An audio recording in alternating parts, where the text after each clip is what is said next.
Esto es Diálogos en Colectivo, un podcast destinado para todo el público interesado de los temas de actualidad. Comenzamos.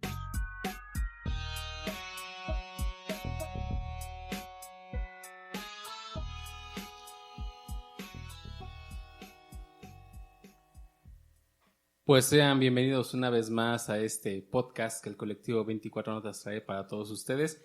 Y aquí diciendo una semana más o una semana menos, dependiendo de cómo lo vean, que va muy ad hoc con el tema de hoy. Y el día de hoy empecé yo, normalmente empieza el compañero Neto, pero pues hoy por cuestiones laborales no va a poder estar con nosotros. Dice que se acostumbra a comer 3 veces al día y no lo puede dejar, entonces tengo que ir a trabajar, ¿no?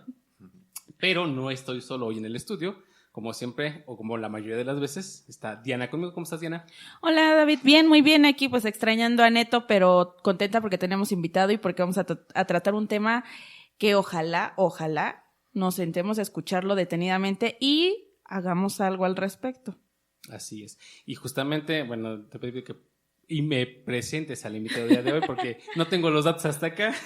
Claro. Les presento hoy a Carlos Alberto Hernández Zarza, él es psicólogo. Hoy nos acompaña. Hola, Carlos. Hola, Diana, mucho gusto. Aunque me decías que todo el mundo te conoce como Beto, ¿verdad? Así es, Beto Zarza, me conocen todos. Perfecto. Hola, Beto. Nos da mucho gusto que estés acá con nosotros, que hoy vengas a platicarnos y que nos amplíes un poquito el panorama, quizá de un tema que a veces hasta nos da miedo tratar o que no sabemos cómo tratarlo, hablar de nuestras emociones. Claro, y bueno, primero que nada, muchas gracias por la invitación. La verdad es que es un espacio bastante agradable y sobre todo para platicar de todo este tipo de cosas. Y bueno, las emociones es algo que nos pasa todo el tiempo estando dormidos o despiertos, conscientes, inconscientes, jugando o no, estamos viviendo emociones, ¿no? Y es curioso porque a pesar de ser un tema que vivimos todo el tiempo, tenemos súper poquito conocimiento de, ¿no? Sí, nos cuesta mucho trabajo hablar de eso.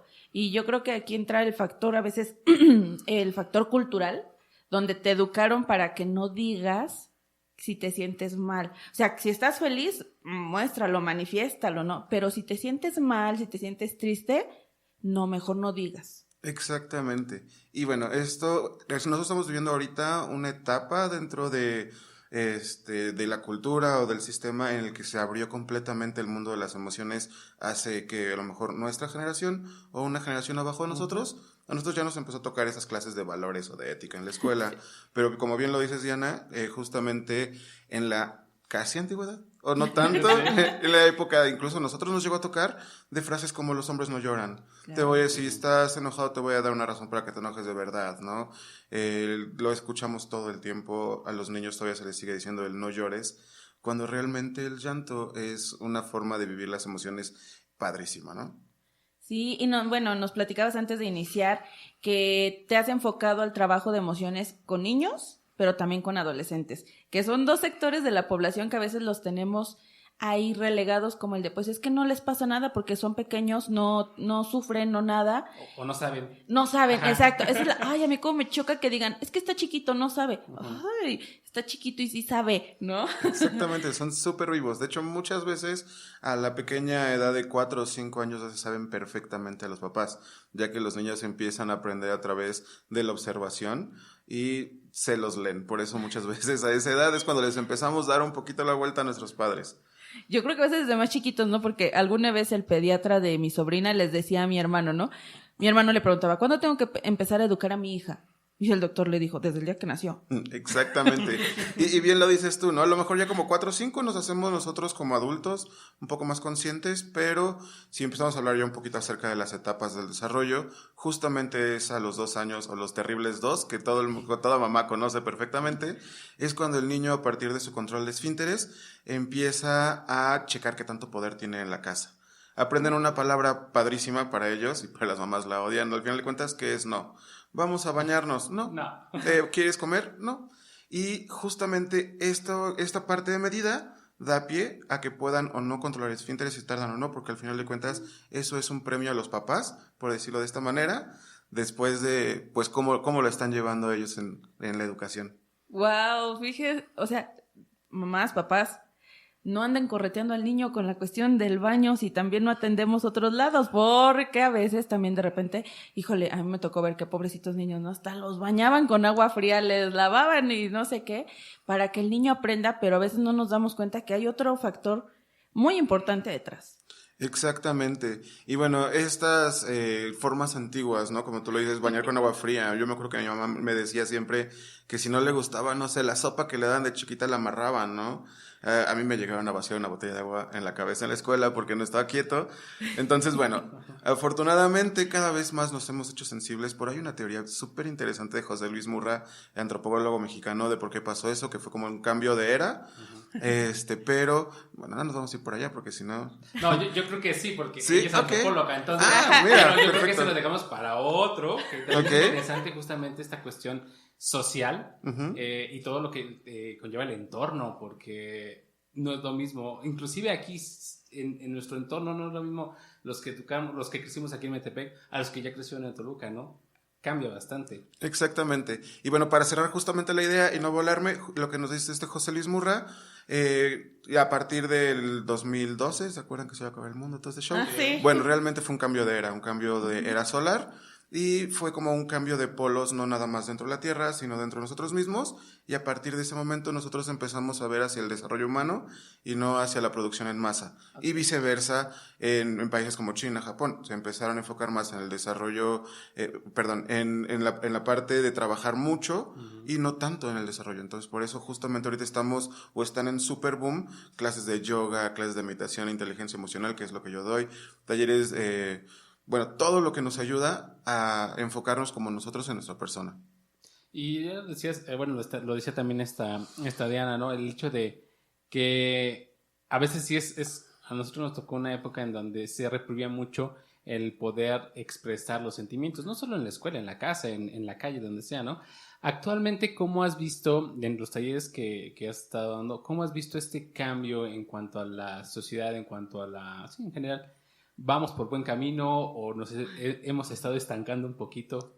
Creo que vamos como por buen camino, pero como todo inicio empezamos de forma empírica. A mí me tocó ver justamente en uno de los talleres que era de especializado para papás, no sé qué hacía yo ahí, no era papá, pero cuando me dijeron al final que diera mi conclusión fue como los papás no tienen ni idea de qué están haciendo, ¿no? Hacia la parte buena de la palabra. Sin embargo, cada vez más, y eso es lo que a mí me da mucho gusto, sobre todo, ya hablando un poquito más en la parte de adolescentes, el adolescente es el que está pidiendo la terapia, ¿no? Sí. El adolescente es el que está pidiendo la ayuda, y eso es algo bastante bueno. Y lo que yo siempre digo a los papás con los que llego a trabajar, tú como papá, lo que sientes que es lo correcto, mientras vivas dentro del espectro de la ética, hazlo. ¿Qué es lo peor que puede pasar? Que sepas que no es la forma y encuentras otra nueva, ¿no? Claro. Y yo creo que ningún papá nace sabiendo ser papá, y hoy lo vemos con nuestros papás, ¿no? O sea, que ya son abuelos, y de repente con mis hermanos jugamos mucho con mis papás el hecho de, ay, ¿por qué a nosotros no nos dijeron así? ¿Por qué a nosotros no nos trataron así, no? Pero es ese cambio generacional, porque ahora yo lo veo con mi hermano y sus hijos. Mi hermano busca la manera de que sus hijos expresen lo que sienten, trata de acercarse, cosa que con nosotros no pasó. Pero es justamente lo que decías, ¿no? Es ese cambio generacional, también es ese cambio, esa idea de decir, bueno, si algo no funciona acá, entonces vamos a cambiarlo para que funcione en esto nuevo. Exactamente, y eso es una idea que tienen la mayoría de los papás. Digo, también existen papás como súper tradicionalistas, que cada vez son más pocos. No estoy diciendo que sean correctos, sino que ahorita estamos en un mundo sumamente diverso en cuanto a las emociones, en cuanto al trabajo hacia ellas. Está padrísimo. Antes tal vez nos quedaba la parte de ir al psicólogo y al psiquiatra, que está cool, pero fuera de ahí, y a veces son más reconocidos que nosotros psicólogos, chamanes, hueseros, que no los desamerito, son buenísimos, a mí me encanta, pero el trabajo de las emociones, como lo estoy viendo yo desde ahorita, está desde una parte mucho más humanizada. Ok, fíjate que alguna vez hablábamos justamente de estos remedios tradicionales y demás, y hablábamos de ese factor psicológico, ¿no? Que tienen detrás, que a lo mejor por eso es que funcionan, o no, no podríamos entrar en detalles pero ahorita que hablamos de emociones y esto, es un tema que volvemos, ¿no? Nos cuesta trabajo tocarlo, algunas generaciones más, a otras menos, pero ¿qué pasa con este tema? ¿Por qué nos cuesta tanto trabajo hablar de las emociones? Yo creo que es porque lo tenemos como sentado que conocemos. Y podemos hacer ahorita un ejercicio rapidísimo. Yo te pregunto, Diana, ¿cuál sería tu definición de amor? ¿Cómo definirías esa emoción? Pues como entrega. Ajá. Ajá. ¿Y tú? Como respeto. Entonces, yo lo podría hacer a lo mejor como el bienestar hacia mí y hacia el otro. Entonces, cada uno de nosotros es tan diferente el concepto tenemos. exactamente que se da por hecho. Sin embargo, yo como lo trabajo, ya como lo enfoco, que el chico, el adolescente, conozca exactamente para él qué es la emoción, cómo lo vivo, si me gusta cómo lo estoy viviendo y si no me gusta cómo lo puedo cambiar. Porque justamente, digo, en esta etapa hay veces que no sabemos ni qué onda, ¿no? O sea, me levanto, no sé si siento alegría, no siento bonito, no siento frío, o sea, no sé qué siento, ¿no? Exactamente, y esa parte del uso de la palabra es muy importante. A todos nos ha pasado de que soñamos algo, pasamos mala noche porque nuestros gatos no nos dejan dormir, y nos despertamos y lo que decimos es amanecí de malas o desperté de malas. Perdón, pero de malas no es una emoción. Entonces, ¿qué es lo que pasa? Nuestra magnitud de el de malas, puesto entre comillas, puede hacer que sin querer nosotros atraigamos cierta emoción. Normalmente el enojo, ¿no? No hablamos con las palabras correctas. Es muy común escuchar cuando preguntas ¿cómo te sientes? Bien. Bien tampoco es una emoción. Mal no es una emoción. ¿Qué emoción tienes? Normal. Normal tampoco es una emoción. Entonces yo justamente me gusta trabajar la emoción desde la palabra. ¿Por qué? Porque la palabra le da cierto poder, cierta connotación. Y bueno, si ya nos vamos un poquito a la parte metafísica, atraemos eso, ¿no? Claro. Nos decías hace ratito lo de la programación neurolingüística, ¿no? O sea, si lo dices, pues lo asumes también. El hecho de decir tristeza, enojo, alegría, pues cambia completamente el concepto del bien. Pues no sé, ¿no? O por ejemplo ahorita, ¿no? Que actualmente las temperaturas aquí en el clima han estado intensas, te levantas con esa de, híjole, tengo calor, ¿no? Y todo el día tuviste calor. Exactamente, ¿por qué? Porque a lo mejor en esta parte del calor estás enfocado en la sensación. A lo mejor si nosotros lo sacamos un poquito de nuestro sistema, podemos disfrutar el calor realmente. Lo mismo pasa con el frío. Yo la verdad soy team calor, no me quejo, pero me pasa con el frío. Si estoy pensando, ¿tengo frío? Ya me viste como con 3 chamarras y 2 cobijas, ¿no? En cuanto a la parte de las emociones, una vez más, nosotros utilizamos a veces conceptos erróneos, sobre todo con conceptos como me siento ansioso, estoy deprimido, que al final de cuentas tal vez lo que tú estás sintiendo sea un síntoma de cualquiera de las dos, ansiedad o depresión, pero eso no dice que realmente estás así, ¿no? Sin querer también al mismo tiempo lo atraemos. ¿Por qué? Porque tal cual nuestro cerebro, como una megacomputadora, se empieza a programar solito a partir de lo que nosotros decimos. Y justamente por ahí está completamente hilado a lo que todos conocemos como la ley de la atracción, ¿no? Claro. Ahorita que es esto de la ansiedad, y te lo comentaba antes de empezar, ¿no? De repente, yo trabajo con, pues, el nivel medio superior y de repente mis alumnos, las mamás nos dicen, es que sufre de ansiedad. ¿Diagnosticado o porque usted dice, señora? No, o sea, de repente si es así de, bueno, si tiene ansiedad necesitamos que nos traiga el diagnóstico para saber, pues, cómo proceder, porque, pues, a lo mejor a veces en clase él se siente presionado, hacemos que tenga un episodio ahí, desagradable o algo, entonces, ¿hasta dónde influye también el hecho de que te digan que tienes algo, no? Eso es algo importantísimo. ¿Por qué? Porque el niño, el adolescente, al ser todavía una esponja, el momento en el que alguien los etiqueta como eres ansioso, eres depresivo, poquito peor, ¿no? Tienes trastorno obsesivo compulsivo o TOC. O hiperactividad, ¿no? Y bueno, con la hiperactividad pasa algo súper chistoso porque los chicos lo toman como una justificación para ser hiperactivos. Es algo bastante curioso. Pasa también con la parte de depresivo. Se creen serlo, entonces empiezan a actuar como, ¿no? Entonces, una vez más, hay que utilizar las palabras correctas. ¿Qué es lo que yo hago, por ejemplo, cuando me llega algún paciente o algún alumno que me dice, profe, yo tengo ansiedad? Lo primero que hago es tratar de romper un poquito esa parte y es, ok, ¿para ti qué es la ansiedad? Me da su concepto, yo lo entiendo. Muchas veces sí es ansiedad, efectivamente. Muchas veces no. Para poder diagnosticar como tal, debe contar más de 7 signos o síntomas de ansiedad, más aparte su trabajo previo dentro de terapia.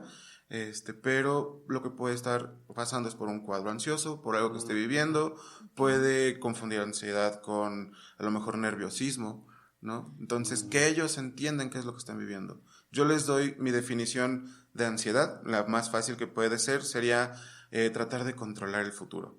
lo cual es imposible. Ok. Buena suerte con eso. Es que por acá ya me hicieron caras porque... No, es que ahorita con lo que nos platicas, estoy dando cuenta que de entrada a veces nos reprimen, ¿no? A veces nos reprimimos, Ujú. ¿no? Y en segunda, utilizamos más los conceptos y las palabras. Entonces creo que también es esta parte de podernos ir como que conduciendo por el buen camino no es tarea sencilla, porque si de entrada tenemos los conceptos equivocados, más aparte nos cuesta trabajo expresarlo, nos quedamos con lo que pensamos. Exactamente. Entonces, ¿qué es lo que yo recomiendo mucho para este caso? Justamente no quedarnos con esta primera definición. Si escuchamos a lo mejor que nuestro hijo, nuestro sobrino o incluso nosotros mismos estamos utilizando esos conceptos, tal vez indagar hacia dónde, hacia la parte de con un profesional.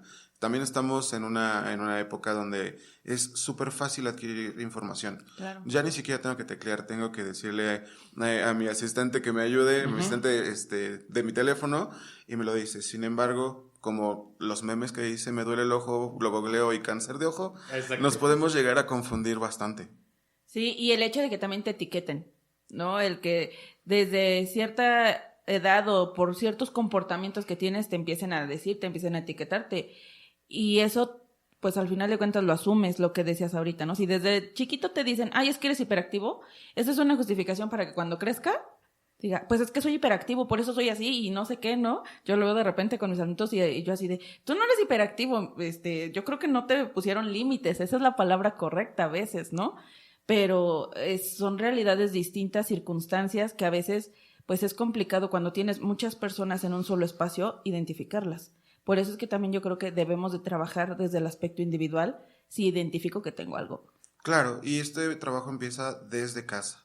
Si nosotros nos empezamos como padres a notar que hay algo que está fuera de la norma, tal vez empezar a checar. Podemos empezarlo a hacer desde casa, empezando a fomentar la parte de platícame cómo te sientes, cómo se siente tu cuerpo, cómo te sientes tú emocionalmente, que el chico lo exprese como lo puede explicar, no importa si tiene 3 añitos y está empezando a hablar o si tiene 18, 19, ¿no? El chiste es, primero que nada, nosotros como figuras de autoridad, aprender a escuchar. Porque muchas veces nos vamos con el concepto fácil, ¿no? Ah, estás amargado porque todo el tiempo estás enojado. Uh-huh. Cuando tal vez ese, otra vez entre comillas, amargado, sea una frustración que está viviendo constantemente en su entorno, ¿no? Y bueno, límites, qué palabra tan fuerte. Sí. Esa palabra o ese concepto de límites creo que para todos, dentro de todos los sectores, ya sea en trabajo, escuela, casa, se debe de tomar. ¿Por qué? Porque el límite, al final de cuentas, es hasta dónde nosotros como figura de autoridad vamos a permitir que el chico llegue y viceversa, ¿no? También es válido que los chicos pongan límites.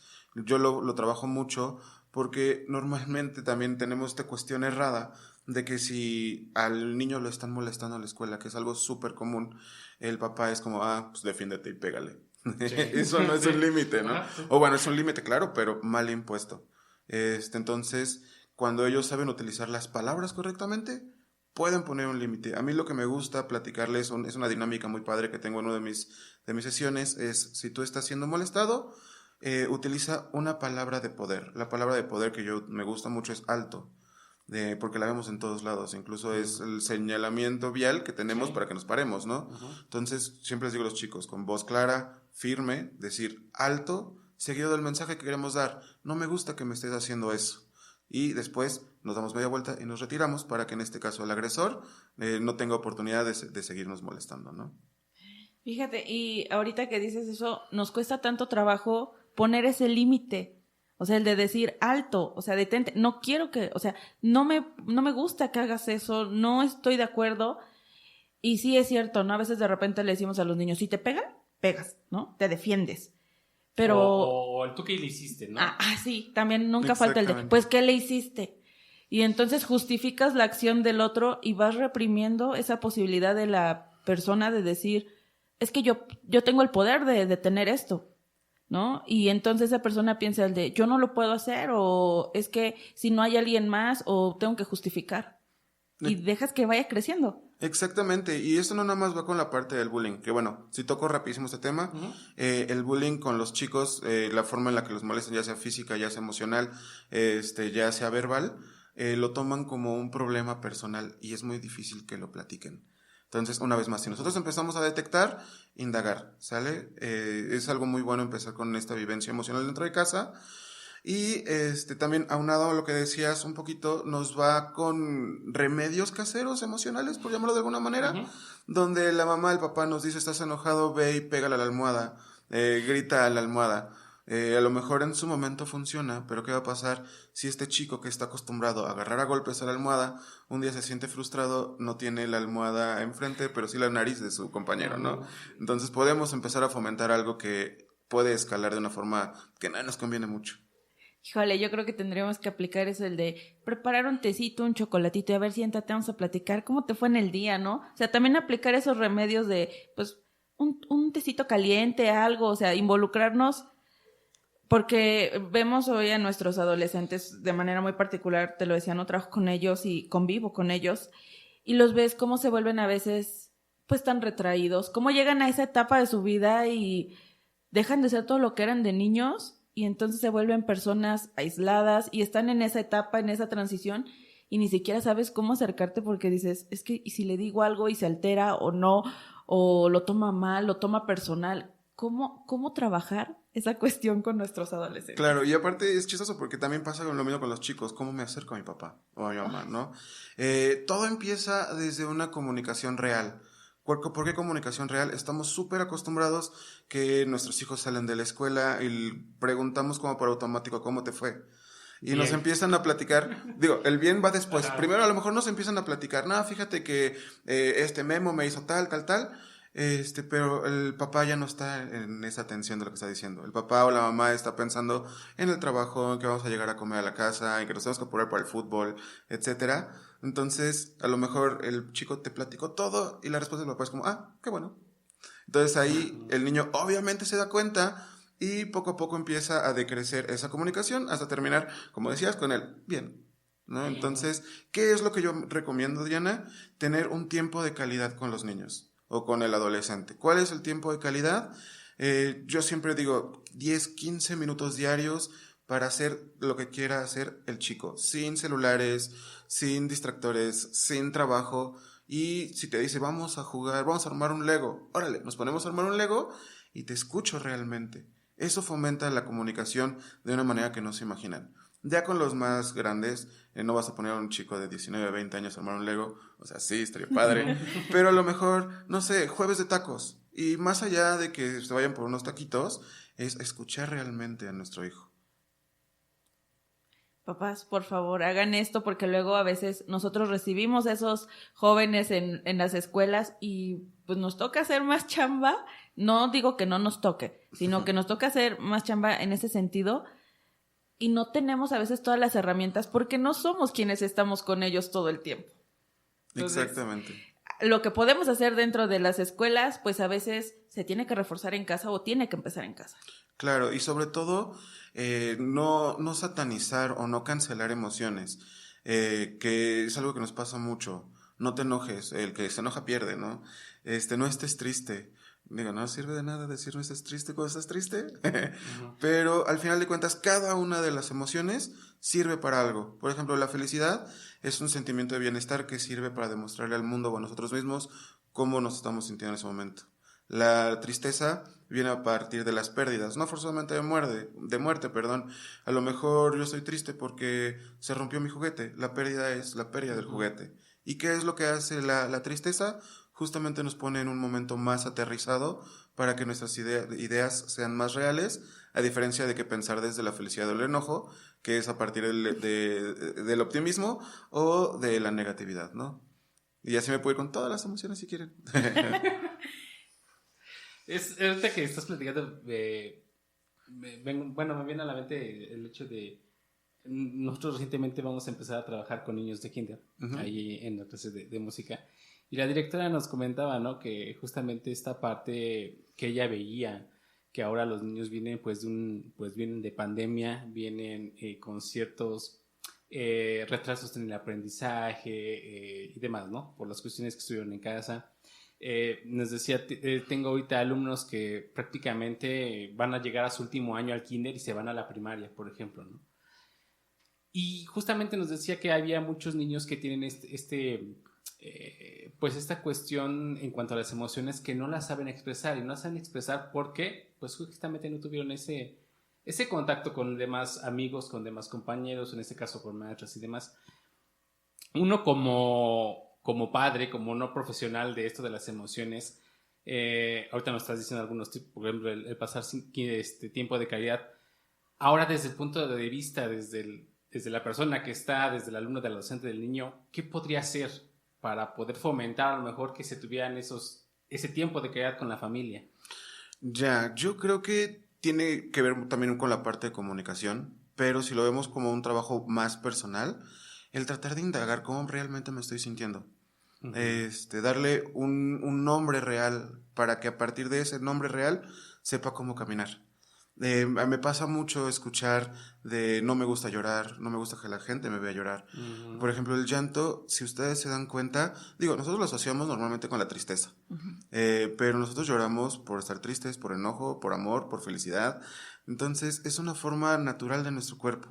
Entonces, a lo mejor no cancelar ese sentir natural. Y es lo que a mí me gusta muchísimo, que a veces a lo mejor es un poco más complicado para los más chiquitos, para los más grandes también un poco, pero ya como son un poco más conscientes, lo logran más, observar nuestro cuerpo, observar lo que nos pide nuestro cuerpo, y ser flexibles. Les voy a platicar una anécdota que me pasó en una escuela hace poco. Yo iba para platicar el tema de cómo sentirnos tranquilos o cómo bajar nuestros impulsos a estar relajados. Uh-huh. Les llevé unos mandalas, porque a mí me encantan los mandalas. Uh-huh. A los chicos les gusta trabajar. Les enseñé los mandalas. 9 de 10 fue, wow, qué padre, vamos a hacer mandalas. Pero ese 1 fue como, ay, profe, me chocan los mandalas. A mí me enojan los mandalas. Uh-huh. ¿No? Entonces, saber esa parte y reconocer que nosotros somos individuos, ¿no? Todos somos completamente diferentes y lo que necesitamos es personalizado. No porque a Diana le haya funcionado algo, significa que a mí me va a funcionar. Es cierto, sí. Sí, eso de generalizar de repente a veces técnicas, herramientas, es complicado porque volvemos, ¿no? Cada uno somos un individuo, somos una forma de pensar completamente distinta. A veces, pues, la colectividad te hace que generalices, ¿no? Porque a lo mejor no puedes darle tiempo a cada uno de la manera eficiente, pero aún así yo creo que sí vamos a sentarnos, a veces hasta de manera particular, a decir, bueno, empezar por nosotros adultos si estamos escuchando esto y decir, bueno, ¿y hoy cómo me siento? O sea, identificar mis emociones para que cuando llegue el niño de la escuela y les diga bien, indaguen en ese bien, por favor. Exacto, pueden utilizarlo como algo que yo hago mucho dentro de clases o dentro de mi consultorio, que cuando me llegan con el bien es no confrontarlos como tal, pero es como bien enojado, bien triste. Uh-huh. Entonces ahí los rompes un poquito y das pie a que te platiquen más. Y sí. Profundizar, la verdad, no tengan miedo a profundizar con los chicos. Ellos van a llegar a poner su límite con ustedes, pero dentro del miedo al profundizar, al límite que nos ponen, hay un mundo de palabras, un mundo de conceptos que podemos nosotros obtener. Y adelante. Sí, bueno, justamente yo lo hago a veces cuando yo con mis alumnos les digo, hola chicos, ¿cómo están? ¿Cómo les fue? Por ejemplo, si es lunes, ¿no? ¿Qué tal el fin de semana? A ver, cuéntenme, ¿qué hicieron? ¿Cómo les fue? Y nunca falta el de, bien.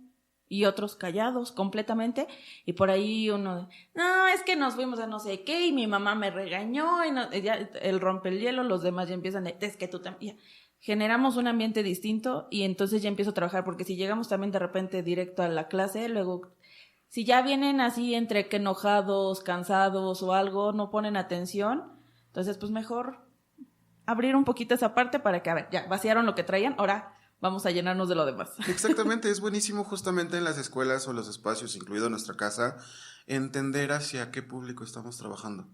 Normalmente nosotros queremos que el niño sea correcto, que se siente los 40, 50 minutos de la clase, sí. Que ponga atención y haga sus apuntes. Yo les digo, yo no podía. Entonces, es muy, muy difícil. Realmente los procesos de atención, si nos vamos a niños de preescolar, primaria, a lo mejor son de 4 a 10 minutos de atención focalizada. De ahí en fuera, si eres profe, suerte, que te sigan poniendo atención, ¿no? Por eso mismo, yo voy mucho a conocer a tu público, conocer a tu gente. A lo mejor, tú que me platicabas, Diana, que estás en prepa, puedes hacerlo un poquito más agradable para ellos, ¿no? Irnos por la parte, pues de las anécdotas, de la parte de la dinámica, con los más chiquitos a lo mejor la parte de los cuentos y así, porque al final de cuentas, incluso nosotros como adultos ya se nos es más fácil que nos entienda de esa manera al hecho de que llegue el día de hoy a un podcast de una forma como súper ética y alguien que no soy yo, por decirlo de esta manera, ¿no? Sí, que fuera todo muy académico, muy estricto, ¿no? Exactamente, entonces eso, de entender a la gente, ¿no? Y ponernos a lo mejor a su nivel. Muchas veces nosotros por ser profes y tenemos que ser figura de autoridad, sentimos que tenemos que ser esa figura súper estricta. No, está padre sentarte con ellos a nivel de suelo, está padre hacer dinámicas. ¿Por qué? Porque al final de cuentas se crea un vínculo más padre, más allá del, es mi maestro de matemáticas, ¿no? Cierto. Ahorita iba a preguntar esta parte de, por ejemplo, cuando les preguntamos a los médicos, ¿no? ¿De qué te llegan más consultas? No, pues que del estómago, ¿no? O no, que en esta época de diciembre, no, pues que de las resacas, ¿no? Así, en esta parte de las cuestiones emocionales, ¿de qué padecemos en general? ¿Qué es lo que más está ahí? Bueno, esa pregunta es súper complicada porque nosotros muchas veces cuando hablamos de ir al psicólogo o de tomar terapia, nos enfocamos luego, tenemos la idea de las patologías. No estoy diciendo que no existen, claro que existen, pero realmente es complicado de que una persona, y sobre todo a esta corta edad, llegue ya con una patología. Sin embargo, llegamos con síntomas. Yo he visto que los síntomas que más me han llegado últimamente, y lo veo completamente relacionado al tema pandemia, es ansiedad. Este tratar de controlar. ¿Por qué? Porque al final de cuentas nos sacaron en el 2019, si no mal recuerdo, a todos de un sistema que ya teníamos establecido. Ya sabíamos que me despertaba a las 7, me iba a la escuela hasta las 3, llegaba, comía, me iba a jugar fútbol, etcétera. Pero ¿qué es lo que pasa? Nos desestructuran completamente nuestro día a día y ahora tenemos que pasar 24/7 en casa, viendo las mismas cosas, escuchando las mismas cosas, trabajando con las mismas personas, y eso es complicadísimo. Entonces, ya que no está esa estructura, el niño, y no nada el niño, todos nosotros, lo que hicimos fue, necesito crear una estructura, necesito tener otra vez el control de mi día a día, y a partir de ahí fue cuando empezó como todas estos todos síntomas. Específico, en chicos de entre 9 y 11 años, se abrió mucho la parte del pensamiento existencial de la muerte. Que bueno, también es un súper tema, ¿no? Sí, fíjate que alguna vez aquí ya nos hablaron del duelo, nos platicaron un poquito de eso y cómo nos cuesta trabajo pues esa cuestión de las pérdidas y demás, y desde el simple hecho de asimilar el que podemos perder algo, es complicado, ¿no? O sea, somos aferrados a lo que tenemos y a lo que somos. Y sí, hablábamos justamente del duelo en este proceso post-pandemia y de lo complicado que es. Y muchas veces, pues, cómo nuestro cuerpo refleja todo ese cúmulo, ¿no? De emociones. Es también, yo creo que algo que cuando empezamos a tener sintomatología ya física, y no podemos recuperarnos físicamente, entonces ya es cuando te dicen, ¿y por qué no vas a atenderte de la parte psicológica emocional? A lo mejor eso te ayuda, ¿no? Y a lo mejor era lo primero que tenías que tratar. Exactamente, y eso que lo hacemos nosotros como adultos conscientes, según nosotros, pero para el niño es mucho más difícil. ¿Por qué? Porque el primer contacto dentro de la pandemia fue a lo mejor la información dentro de los medios de comunicación, en todas las noticias, en todos lados sonaba pandemia y no era como un tema bonito, se murieron 7,000 personas el día de hoy, ¿no? Después pasaba algo con los papás que el papá por naturaleza intenta defender. Entonces llega el niño, oye papá, ¿qué es el COVID? Es un bichito que hace que tengas gripa, nada más no salgas. Pero a la media hora está el papá con cara de susto viendo las noticias. Entonces el niño se queda como, ¿por qué si me dijo que no pasaba nada? Si no salía, ahorita está muerto de miedo, ¿no? Entonces se crea toda esta parte y por primera vez en su vida empiezan a escuchar a cada rato, en todos lados, de muerte, muerte, muerte, muerte. Entonces ellos toman este concepto de que, sí me puede pasar a mí, y peor tantito, le puede pasar a mis papás, porque eso es curioso, todos los chicos que han llegado con este tema no es su muerte, es la muerte de mi familiar. Qué fuerte es esa cuestión, porque a veces y volvemos, ¿no? Decimos que el niño no sabe, que está chiquito, no sabe. Y yo a mí me choca que les digan eso a los niños, o que digan, es que no le digas porque él no sabe, sí, ¿no? eso también hay Que no le digas que está enfermo, que no le digas que se murió, o sea, que le ocultes las cosas y entonces él crezca pensando que es normal ocultar las cosas. Exactamente, todo lo contrario, platíquenlo. ¿Cómo lo hice yo? Por ejemplo, que estaba trabajando en una escuela, justamente cuando empezó, se acercaron a mí la parte psicológica de la escuela, y me dijo, aviéntate una clase de inteligencia emocional. Lo primero que hice fue a través de un cuento, que ese es una excelente ayuda a papás. Les conté qué es lo que pasa cómo se crea una pandemia. Desde la parte de un incidente donde una persona se comió a lo mejor un alimento que estaba contaminado, hasta cómo empezó a segregarse, de cómo una persona puede contagiar a 3, esos 3 a otros 3 y cómo se va la magnitud, hasta cómo llega aquí a México. Y obviamente cerrando, ya que les diste claridad del tema, cerrando como qué es lo que podemos hacer para que no nos dé. Pero, claro, utilizando palabras adecuadas a esa edad, ¿no? Utilizando conceptos a lo mejor chistosos, que eso es algo que me funciona mucho a mí, para que le tomen, claro, la importancia y la realidad de vida, pero al mismo tiempo desde un momento relajado. Pues sí, también no generar temor, porque a veces, si ya de por sí el temor está ahí, ¿no? Y yo lo veía también, bueno, a lo mejor es otro factor que se nos olvidaron, ¿no? Nuestros adultos mayores que de repente también, pues, son con quienes están en contacto los niños, ¿sabes? Porque los cuidan los abuelitos y eso, entonces, pues también ver cómo esas personas mayores asumen la cuestión de las emociones y el niño lo refleja. Exactamente, y ahí como padres es uno de los conceptos más difíciles que yo puedo ver dentro de la educación del niño. Al niño lo estamos educando, pero llega un momento en el que nosotros tenemos que actualizar a nuestros adultos mayores, ¿no? La reeducación es algo complicadísimo porque están tan arraigados a esos pensamientos, a esas costumbres que les cuesta mucho trabajo sacarlo, ¿no? Sí, yo correteo mucho a mis papás cuando mi sobrino está haciendo ya travesuras o algo. Mis papás son, pórtate bien o te van a regañar tus tías. Claro. No, y recordando, nosotros como padres, o bueno, ustedes como padres, son figura de autoridad. Entiendo que sus padres son su figura de autoridad, pero no de los chicos. Ahí es donde empezamos a tener una confusión de roles. Les platico rapidísimo cómo son los roles dentro de la familia. En una familia típica, hablando de que en la misma casa iba papá, mamá, hijos y mascotas, si es que tienen la oportunidad, dentro de la estructura de los padres siempre está la figura que educa y la figura que corrige. La figura que educa normalmente es la persona que está más tiempo con los chicos en la casa, que les enseña cómo bañarse a lo mejor, la forma adecuada de lavarse los dientes, cómo, no sé, a lo mejor prepararse unos nuggets, etc. Y la persona que corrige es cuando se sale dentro del límite, esa persona es la que regaña, entre comillas, ¿no? Que es un poquito más ruda. Sí. Normalmente nos quejamos de que entre hermanos se molestan todo el tiempo. Yo les voy a decir, sí, efectivamente. ¿Y por qué? ¿Por qué se molestan todo el tiempo los entre hermanos? Porque el rol del hermano es crear la tolerancia hacia la frustración dentro de casa.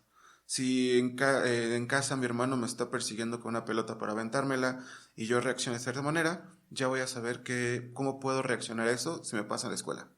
Entonces, dejen que se frustren un poquito. Y bueno, con los abuelos, que es un súper tema, el abuelo consciente. El abuelo ya pasó la parte de educación, ahorita le toca la parte de consentir. Y muchas veces a los papás nos pasa, ¿no? De por qué ahorita mi papá es tan bueno con mi hijo si conmigo no era así, ¿no? Sí. Si a Nieto no le gusta la lechuga, no te la comas, hijito, ahí hay carne, ¿no? Pero a nosotros cuando éramos chicos, la comes. Exactamente. Sí. Por eso la parte de roles y la parte súper importante de hablar también con nuestros padres, ahora abuelos, ¿no? Es una de las pláticas yo creo que más complicadas que se van a echar los papás, pero realmente es importante. Son mis hijos y a mis hijos se les educa de esta manera. Te puede dar tips, te puede dar consejos, tú los puedes tomar o no, pero que sea tu forma, la forma que se educa. Sí, para que también formemos personas conscientes de su realidad, ¿no? Que nuestros pequeños sepan quién es mamá, quién es papá y quiénes son los abuelos, porque a veces pues por las dinámicas familiares que entendemos que son complicadas a veces, pues esos roles no están definidos y viene también toda esa confusión y volvemos a la misma cadenita, ¿no? Entre esa confusión está el entonces no sé cómo decirlo, no sé cómo expresarlo y pues está el reprimir todas esas emociones, ¿no? Y ahorita decías algo bien curioso, yo soy la menor de 3 hermanos. No, hombre, mis hermanos me hicieron súper tolerante, no sabes, ¿eh? O sea, tengo que confesarlo, en alguna ocasión, siempre fui muy latosa, siempre hablé mucho, no los dejaba ver la tele, me amarraron mis hermanos, qué bárbaros, pero se los agradezco porque ahora yo soy la que de repente los pone ahí activos. Exactamente, digo, a lo mejor te la pasaste en algunos momentos mal, pero ahorita, como tú dices, tienes mucho más aguante hacia las cosas y sobre todo una amplitud de conocimientos de cómo irme hacia ciertas respuestas, más allá de que mi respuesta primaria. Que bueno, esa parte, ya hablando un poquito más dentro de lo que es inteligencia emocional, es justamente la capacidad de nosotros reaccionar de una forma adecuada, ¿no?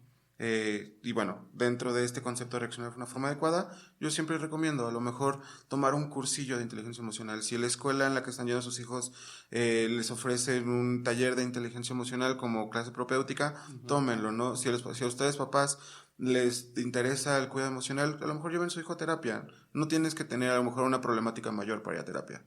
Perfecto. Muchas gracias, Beto. De verdad que quisiéramos seguir platicando. Siempre nos pasa esto. Mientras más nos enfocamos en el tema, ya se nos va el tiempo.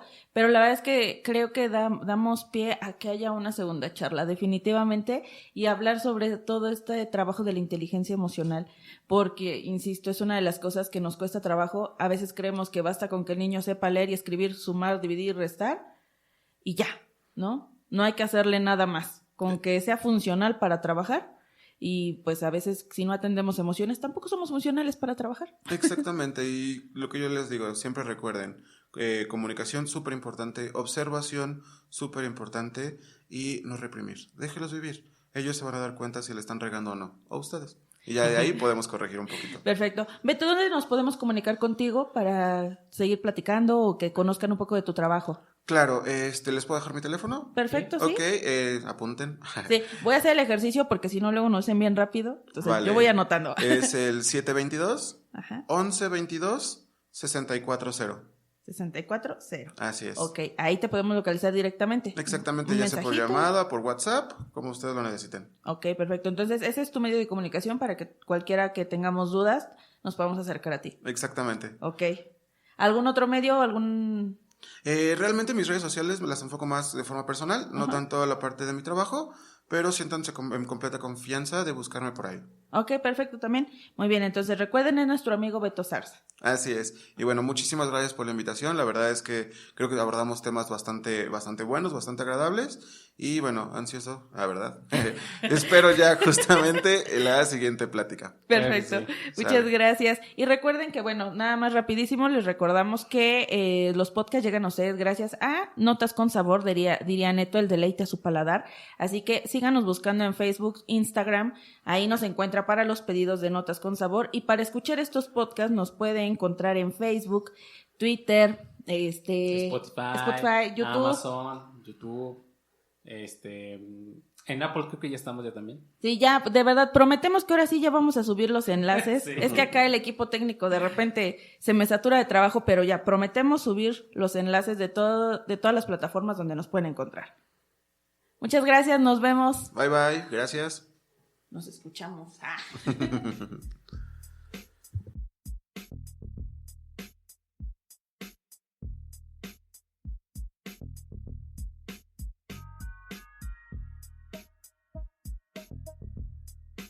Esto fue Diálogos en Colectivo.